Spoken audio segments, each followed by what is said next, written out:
Bonjour et bienvenue à l'invité de Thierry Dim. Nous sommes dans le canton de Neuchâtel, au Locle, et nous avons le plaisir d'accueillir Monsieur Aldo Magada. Vous êtes le CEO de Zenith. Bonjour Monsieur Magada.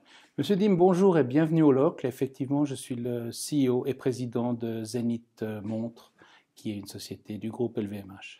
Alors, selon un récent sondage réalisé par le cabinet d'audit Deloitte, les deux tiers des dirigeants d'entreprises horlogères suisses pensent que les smartwatches ne sont pas une menace pour leur business. Vous, qu'est-ce que vous en pensez? Écoutez, d'abord, je ne me permettrai pas de parler au nom des autres parce que c'est toujours particulier puisqu'on est dans des univers, des positionnements différents. Donc, je vais parler pour Zenith. Alors, nous, Zenith, on fait depuis 150 ans des smartwatches, puisque la montre mécanique, c'est smart, c'est le premier ordinateur, analogique, j'en conviens, mais c'était déjà un instrument technologique. C'est pas une question d'avoir peur ou pas peur. Je pense qu'il faut aujourd'hui intégrer le fait que la montre connectée sera un segment de l'horlogerie. Est-ce que ça sera un segment de l'horlogerie de luxe ou pas? À voir.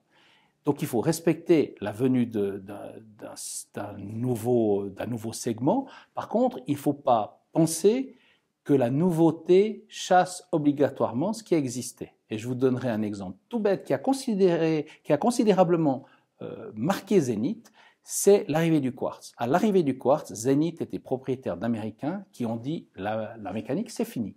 Et donc on va faire que du quartz. Et ils ont voulu tout détruire. Et aujourd'hui, si j'avais pas eu une personne, Monsieur Charles Vermeau, qui a sauvé les outils de fabrication de nos mouvements, je serais incapable de servir ma clientèle. Donc je dirais prudence, oui, respect, prudence, on regarde, mais je ne pense pas que ça détruira, je pense que ça peut changer la donne ou faire évoluer notre business en général et notre marché. Alors, peut-être, je sais peut-être pas, c'est peut-être pas la réalité pour vous, mais quand même, on se rend quand même tout de même compte que il y a un certain mouvement qui va vers cette nouveauté-là. Et pratiquement aucun secteur horloger en Suisse ne se dit, je vais y aller. Alors il y a beaucoup de gens qui veulent y aller. Moi, ce que je reproche aux gens qui veulent aller aujourd'hui, c'est de singer un petit peu ce qui se fait aujourd'hui. Je pense que la Suisse a la possibilité, alors peut-être pas toutes les entreprises, ont la possibilité de développer quelque chose de novateur. Mais si c'est pour faire simplement un bracelet connecté ou une montre connectée qui n'est que un design de quelque chose d'existant, je ne pense pas que les gens seront intéressés. Pourquoi prendre quelque chose qui est pas une copie, mais un me-too product quand on peut aller chercher l'original?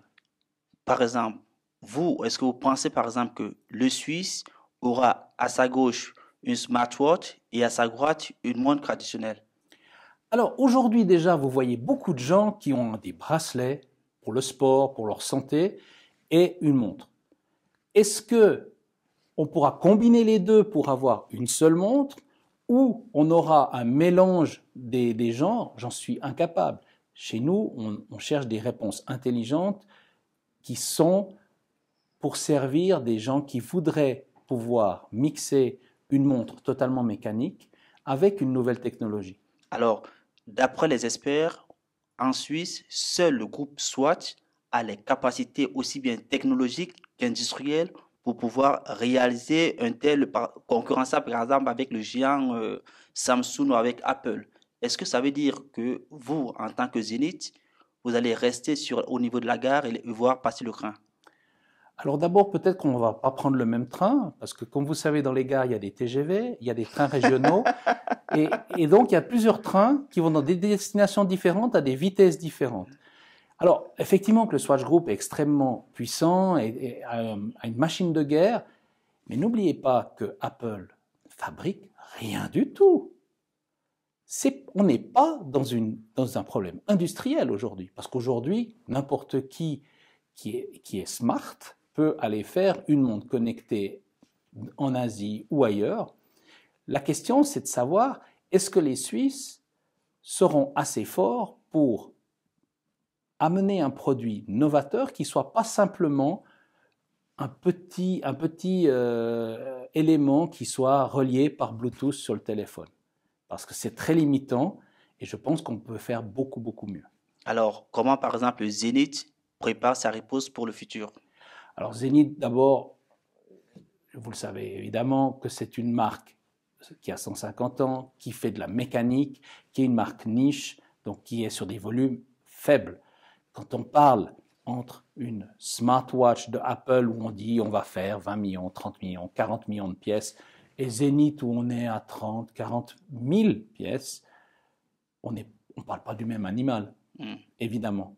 Et donc, nous, ce que nous préparons, c'est une étude profonde de savoir si notre client souhaite avoir un accessoire qui accompagne sa montre, qui soit un accessoire connecté. Jusqu'à aujourd'hui, je n'ai pas encore été convaincu par les solutions qui nous sont apportées. Mais on ne peut pas aujourd'hui ne pas regarder ce que notre consommateur va vouloir dans le futur. Mais est-ce que vous n'avez pas peur d'être en retard par rapport à tout ça? Pourquoi être en retard? Vous savez, aujourd'hui, personne en Suisse, peut-être le Swatch Group, je n'ai pas la science infuse, mais autrement, personne en Suisse développe avec une industrie suisse. Qu'est-ce qui m'empêche, moi, de prendre l'avion pour l'Asie ou pour les États-Unis pour aller rencontrer des développeurs pour sortir des apps, des programmes spécifiques à Zenith dans quelque chose qui est complètement connu? Si vous prenez un Android Wear, il est sous licence, je peux très bien l'apprendre moi pour faire une Zenith, mais ce n'est pas ce que je veux faire. Ce qu'il faut faire, nous, c'est de savoir si on doit apporter quelque chose et on peut apporter quelque chose ou pas. Donc pour l'instant, très sincèrement, c'est un marché qui est tellement différent du nôtre qu'on ne le touche pas. Alors Zenith, c'est 150 ans aujourd'hui. Vous pensez qu'il y a encore assez d'années pour cette marque?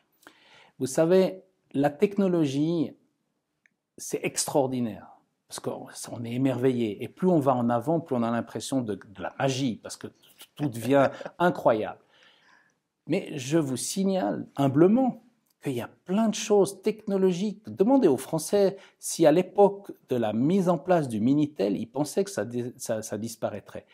La haute technologie a pour essence d'être obsolète. Et c'est complètement différent avec nos produits, qui sont peut-être des madeleines de Proust, j'en conviens, mais qui sont des produits qui s'inscrivent dans une perspective moyen-long terme. Donc je dirais, menacés, je ne sais pas, nous sommes attentifs évidemment, parce qu'on est, des gens qui s'occupent de notre marché, donc si le marché tourne, mais je pense qu'il y a de la place pour tout le monde, surtout qu'il ne faut pas oublier, les montres de luxe représentent très peu de millions de pièces par rapport aux centaines de millions de montres quartz, digitales, connectées, etc., qui existent sur le marché aujourd'hui. Merci, M. Magada, pour ces explications. Merci à vous, merci d'être venu jusqu'au locle. Je vous remercie, M. Dim. Merci. Quant à vous, nous vous donnons rendez-vous très prochainement, sûrement avec un nouvel invité. Au revoir.